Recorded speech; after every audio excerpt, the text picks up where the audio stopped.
وننزل عليه البصل، نحرك شوية يذبل معنا البصل ونضيف البهارات الصحيحة. طبعا الرز هذا سوي نفس الطريقة بتدعوا لي أحسن من المطاعم. ننزل عليه بهارات صحيحة اللي هي قرفة وورق غار، وننزل عليها برضو هيل وقرنفل، وهذا شوية زبيب، هذا اختياري ولكن لذيذ طول مع الرز الأبيض. نحرك شوي تطلع الريحة، لما ذبل معانا البصل وتنفخ معانا الزبيب وطلع ريحة البهارات ننزل عليه الموية وننزل عليه الملح. هذه بهارات مشكلة بيضاء، ننزل شوية منها وننزل الرز. طبعا الرز عندنا مغسول ومنقوع تقريبا لمدة نص ساعة في موية حار.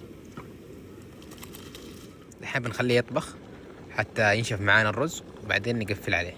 نشف معانا الرز، حطينا عليه شوية زبدة من فوق، نخفض النار خفيفة ونقفل عليه. بالعكس نقفل عليه تمام قصير ونقفل عليه بالغطاء، خليه حتى يستوي معانا. تقريبا يبغى له من 10 دقائق ل 12 دقيقة. نسوي اللدام.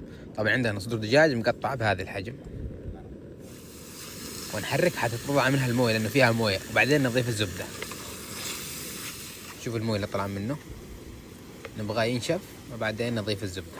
بعد ما نشف معاه المويه راح ننزل الزبده، ننزل برضو عليها البطاطس كلها مع بعض لين يستوي معانا الدجاج والبطاطس. تقريبا ياخذ معانا من 7 دقائق ل 10 دقائق.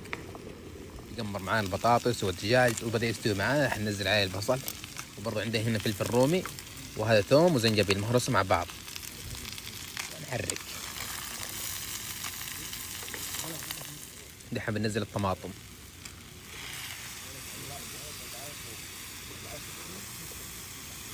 ننزل عليها البهارات، هذه مشكلة الصفراء،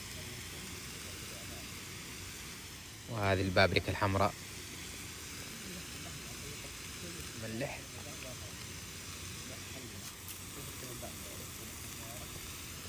دحين نخليها تستوي الطماطم ونضيف الكريمة. ننزل الكريمة نحطها كاملة تقريبا على حسب، لأن عندنا صدور كثيرة، عندنا تقريبا 900 جرام.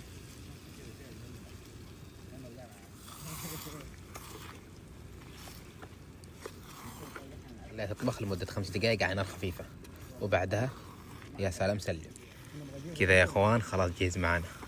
والله الريحة خرافية خرافية صدق، وباقي ما قد ذقنا. هذا الرز حقنا هنا، يا سلام سلم.